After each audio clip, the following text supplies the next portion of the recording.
네, 여러분 안녕하십니까. 3월 28일 월요일 아침 매일 성경 묵상 함께 나누겠습니다. 오늘은 레위기 16장으로 넘어가서 1절에서 10절까지 말씀인데요. 제가 1, 2절을 봉독합니다. 아론의 두 아들이 여호와 앞에 나아가다가 죽은 후에 여호와께서 모세에게 말씀하시니라. 여호와께서 모세에게 이르시되 내 형 아론에게 이르라. 성소에 휘장한 법궤 위 속죄소 앞에 아무 때나 들어오지 말라. 그리하여 죽지 않도록 하라. 이는 내가 구름 가운데에서 속죄소 위에 나타남이니라. 아멘. 오늘 본문의 말씀을 중심으로 속죄라는 제목으로 말씀을 증거하겠습니다. 앞에서 지금까지 부정한 여러 가지 유출병이나 피부병 이런 걸 다루다가 갑자기 우리가 아론의 두 아들이 죽었던 사건과 16장이 연결되고 있습니다. 아론의 두 아들 나답과 아비후가 다른 불을 분양하다가 들이다가 하나님 앞에 그 불이 나와 그들을 삼켜버리는 그러면서 죽음에 이르게 되는 그런 사건이 있었죠. 그래서 그것 때문에 굉장히 두려워하고 떨고 있는 그 아론과 그 후손들에게 하나님 모세를 통해 말씀하고 있습니다. 그래서 속죄일의 규정과 규례 또 그리고 속죄일은 어떻게 지켜야 되는지에 대해서 오늘 말씀하고 있습니다. 여러분 속죄라는 건 말 그대로 죄를 속하다 이 말씀이죠. 그리고 그 근본적으로 기본적으로 인간은 죄가 있다는 전제하에 이런 의식이 진행되는 것이죠.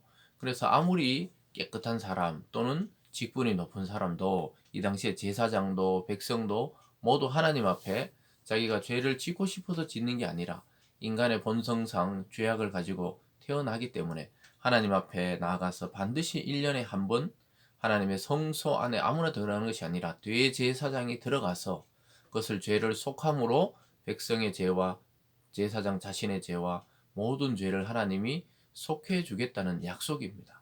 그래서 이거는 어마어마한 은혜지요. 속죄라는 것은 이 신약에 오면 그리스도께서 이루신 그 구원의 역사, 그것을 우리에게 적용할 때 우리가 속죄를 받고 구원을 받았다. 이렇게 됩니다. 그래서 세례 요한은 예수님을 보자마자 세상 죄를 지고 가는 하나님의 어린 양이다. 이렇게 말했습니다. 구약의 양을 잡아서 속죄의 제물로 드리듯이 이 신약의 예수 그리스도가 온 인류의 속죄의 양이 되셔서 하나님 앞에 드려지는 그 사건을 세례 요한은 미리 내다보고 있었죠. 그래서 세상 죄를 지고 가는 하나님의 어린 양이다. 하나님이 우리를 위해서 보내신 제물 대신 예수 그리스도를 그렇게 표현했습니다. 오늘 본문을 읽다가 보면은 인간의 죄를 대신해서 그 성 밖으로 염소 한 마리를 내보내는 그러한 의식을 진행하게 됩니다. 백성의 모든 죄를 그 염소에게 전가해서 1년에 한 번 그걸 내보냄으로 해서 광야에서 떠돌다가 죽게 되겠죠. 그래서 그렇게 되면서 백성의 모든 죄가 그 염소 안에 전가되어서 죽는 것처럼 온 인류의 죄악이 예수 그리스도의 십자가 피로 정하게 된다는 그 약속과 오늘 이 속죄일에 대한 것이 맞닿아 있다는 것입니다. 여러분 그래서 우리가 그리스도 안에 있고 또 그리스도와 연합된다는 것은 이 구약의 이런 의식을 치르지 않더라도 그리스도께서 우리를 대신해서 제사를 드리고 그리스도께서 우리 대신해서 제물이 되어 주시고 또 그리스도께서 속죄한 그 효력은 영원토록 계속 효력을 지니는 그런 제사가 된다고 이야기하고 있습니다. 그래서 오늘 첫 번째는 속죄일의 규정을 1, 2절에서 말씀하고 있죠. 아까 말씀했는 대로 2절에 보면 여호와께서 모세에게 이르시되 내 형 아론에게 이르라 성소의 휘장 안 법궤 위 속죄소 앞에 아무 때나 들어오지 말라. 그러니까 이 성막이 있었고 또 그 앞에 휘장을 쳐서 그 덜 깊은 곳의 안쪽에는 하나님의 말씀의 법궤가 들어 있었습니다.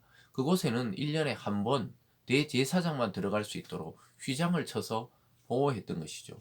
왜냐하면은 아까 말했던 대로 또 죽지 않도록 하라는 거예요. 이 잘못 그냥 아무 때나 들어왔다가 죄인인 인간이 그 하나님의 용서하는 시간도 아닌데 들어왔다가 죽지 않도록 주의하라고 그렇게 말씀하고 있습니다.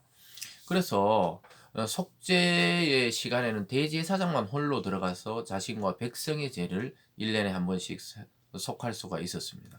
그래서 휘장으로 가려졌다는 것은 제한되었다는 것을 말하죠. 근데 예수님이 이 땅에 오셔서 십자가를 지실 때 성전의 휘장이 위에서부터 아래로 찢어져서 두 동강 나서 완전히 그 벽이 허물어지는 사건이 있었습니다. 그래서 예수님 십자가 사건과 동시에 구약의 모든 율법은 폐해지고 그리스도 안에 복음의 은혜로 구원받을 수 있도록 그 휘장은 찢어버렸죠. 이제 예수 이름으로 누구나 담대히 제사장을 거치지 않고 하나님께 나아갈 수 있는 그런 법을 하나님이 만들어 주셨죠. 그래서 이 그리스도, 또 그리스도의 십자가의 효력이란 것은 이 정말로 우리가 인간의 능력으로는 가늠할 수 없을 정도로 아주 크고 위대한 효력과 능력을 가지고 있는 것입니다. 그래서 그 어떤 죄인이라도 예수 그리스도의 십자가의 피가 그에게 덧입혀질 때 그는 완전히 거듭나게 되고 새롭게 된다는 사실을 오늘 속죄일의 규정을 통해 우리에게 보여주고 있습니다. 오늘 두 번째는 속죄일에 어떤 것을 행하는지를 3절부터 끝절 10절까지 말씀하고 있습니다. 먼저 속죄 제물을 위해서 대제사장의 속죄 제물을 먼저 드린 것을 보게 돼요. 3절에 보면 아론이 성소에 들어오려면 수송아지를 속죄 제물로 삼고 순양을 번제물로 삼고 이렇게 말합니다. 그러니까 아론도 거기 들어가려면 대제사장이죠. 수송아지를 속죄 제물, 자기의 죄를 먼저 속하고 또 순양을 번제물로 하나님께 온전한 헌신의 제물을 드리고 나서 들어가야 된다. 이렇게 말씀하고 있습니다.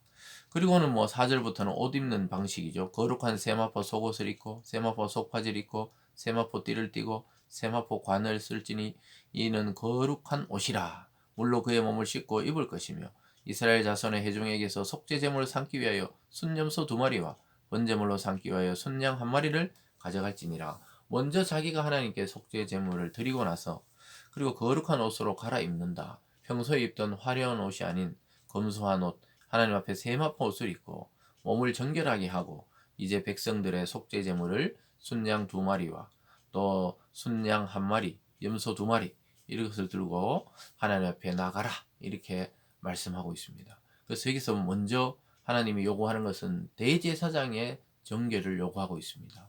이 제사장도 인간이니까 자기가 부지 중에 하나님 율법을 범하거나 또는 말이나 행동에 실수가 있을 때 그것을 모르고 나가면 죽기 때문에 속죄 제물로 먼저 속죄하고 나가라는 것이죠. 그래서 우리가 그리스도 없이 하나님 앞에 나가면 죽음입니다. 심판이고 멸망입니다. 그러나 그리스도를 힘입어 나가면 죄가 속해져서 하나님 깨끗하다 인정을 하시는 것입니다. 그리고 또 속죄죄를 드릴 때 보면요. 아주 특이한 게 있어요. 7절에 뭐 또 그 두 염소를 가지고 회막문 여호와 앞에 두고 두 염소를 위하여 제비 뽑되 한 제비는 여호와를 위하여 한 제비는 아사셀을 위해다. 그래서 이 순염소 2마리 중에 제비를 뽑아가 하나는 하나님께 드리는 거죠. 하나님 앞에 드리고 하나는 아사셀이란 겁니다. 아사셀이란 말은 원래 히브리 원어로는 떠나다 또는 뭐 보냄을 받다, 보내어지다 이런 뜻이 있는 것이죠. 그래서 아사셀 하면 떠나는 염소. 그러니까 이 이스라엘의 진영 밖으로 보내는 염소를 말합니다. 그래서 9절에 아론은 여호와를 위하여 제비 뽑은 염소를 속죄제로 드리고, 그러니까 하나님께는 속죄 제물로 그걸 염소를 하나 드리고, 10절에 뭐 아세셀을 위하여 제비 뽑은 염소, 보내는 염소는 산채로 여호와 앞에 두었다가 죽이지 말고 그것을 속죄하고 아사셀을 위하여 광야로 보내라. 그러니까 백성의 죄를 지고 광야로 나가는 염소입니다. 그러니까 결국 나가서 들짐승이나 아니면 배 굶어 죽거나 또 벼랑에 떨어지거나 거의 죽을 확률이 많죠. 그래서 백성의 이 죄가 그만큼 크다는 것을 상징적으로 보여줍니다. 짐 밖으로 죄를 내보내는 것이죠. 근데 이것이 신약에 오면 그리스도께서 우리의 속죄 제물인 양이 되셔서 이 예루살렘 성 밖, 영문 밖으로 보내어져서 골고다 언덕에서 십자가에 못 박아 돌아가시게 되죠. 그러니까 이 예수님이 우리를 위한 아사셀 그런 염소가 되어 주시는 것이죠. 우리의 죄를 보냄받고 또 전가해서 예수님이 그것을 지고 가는 그런 어린 양을 상징하고 아사셀 염소를 상징하는 것이죠. 살아가는 여러분, 오늘 이 속죄일, 특히 속죄의 개념을 좀 깊이 묵상하시면서 저와 여러분은 이 신앙을 깊이 묵상하면 할수록 내가 얼마나 하나님 앞에 큰 죄인이고 또 사람들에게도 큰 상처를 주는 존재인지 깨닫게 되는 것이죠. 그래서 우리는 날마다 회개의 속죄가 필요합니다. 또한 말씀과 성령을 우리에게 덧입어서 우리가 자발성을 가지고 하나님께 나아가서 속죄할 필요가 있고요. 그 속죄는 오직 주 예수 그리스도의 이름으로만 가능하다는 사실입니다. 그래서 우리는 자꾸 날마다 그리스도와 가까워지고 그리스도의 말씀을 먹고 마셔서 우리의 의지와 생각과 결단이 아닌 하나님의 감동과 말씀과 하나님 뜻대로 살기를 우리는 간구해야 되는 것입니다. 주님은 우리를 위해 어린 양으로 돌아가셨고 또 우리는 그분 때문에 자유를 얻게 되었습니다. 1년에 한 번 이스라엘 백성이 이 속죄일을 통해 자유를 얻듯이 우리는 그리스도 안에 이제 영원한 속박을 벗고 영원한 자유를 얻게 되었습니다. 오늘도 그 그리스도, 나의 죄를 속하신 그리스도 앞에 감사와 영광을 돌려드리는 복된 하루 되시길 주님의 이름으로 축원드립니다. 기도하겠습니다. 사랑의 하나님 아버지 감사합니다. 이스라엘 백성도 또 대제사장도 하나님 앞에 죄인일 수밖에 없음을 고백하는 이 속죄일의 규정을 통해 하나님 우리가 하나님 앞에 어떤 인간도 완벽할 수 없음을 깨닫게 됩니다. 우리에게는 완벽하신 그리스도 안에서 우리의 속죄 제물이 되시고 속죄의 순양이 되시고 아사셀 염소가 되어 주신 그 그리스도 안에 자유를 얻었다는 사실을 깊이 인식하며 다시는 죄의 종이 되지 않고 하나님의 그 진리와 약속의 그런 아들이 될 수 있도록 주님 우리에게 은혜를 베풀어 주시옵소서. 감사드리며 예수님 이름으로 기도드리옵나이다. 아멘.